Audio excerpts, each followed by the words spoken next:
Метод Томатис – это уникальная система аудиовокальных тренировок. Она разработана французским врачом-отоларингологом Альфредом Томатисом около 60 лет назад и пользуется популярностью по всему миру. Такая терапия проводится для детей с задержкой развития речи, аутизмом, заиканием и другими речевыми проблемами. В основном для терапии используется музыка Моцарта, григорианские песнопения и голос матери ребенка. Однако с прошлого года в детском логопедическом центре Грозного Логоцентр музыку заменили сурами из Корана, и эффект воздействия повысился многократно, говорят специалисты. В 2016 году я впервые внесла предложение французам о том, что мы хотели бы прослушивать Коран через данное устройство, потому что французы доказали эффективность вокальной стимуляции на головной мозг, а так как Коран является даже обычным прослушиванием исцеляющим, мы внесли предложение, но только в 2020 году разработчики данной терапии внедрили функцию подключения аппарата через Bluetooth. В данной методике раньше было прослушивание классической музыки, как Моцарт, Бетховен и так далее.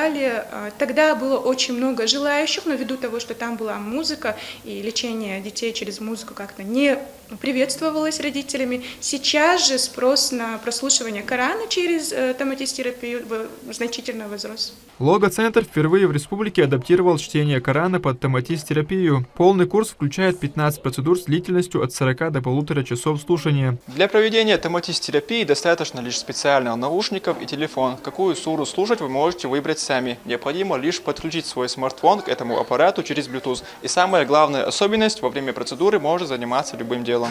Для максимального эффекта рекомендуется отгородить детей от телефонов во время процедуры. 4-летний Хамзат Идильханов к этому уже привык. Мальчик уже прошел один курс и начал второй. Его родные довольны результатом. Поведение меняется, агрессия дает, и хватит. Начинаю раз дает, как родители не знают, дать сахар, цундела. Логоцентр работает в Грозном с 2016 года. Его руководитель Хавса Бачакова, логопед по специальности. Она рассказывает, что все началось с аренды одного помещения для частной работы. Сейчас Логоцентр – это место, где трудятся более 30 квалифицированных специалистов. Я являюсь первым основателем детского логопедического центра в Чеченской Республике, так как изначально являлась логопедом, вторично являлась мамой особенного ребенка, и в поиске путей лечения своему ребенку сформировалась некая насмотренность регионов, и пришла такая мысль собрать вокруг себя специалистов хороших, которые могли бы оказать комплексную помощь детям, которые нуждаются в развитии и лечении. Основная наша миссия – это чтобы каждый ребенок мог получить полноценную коррекционно-развивающую помощь и мог состоять в полноценном обществе.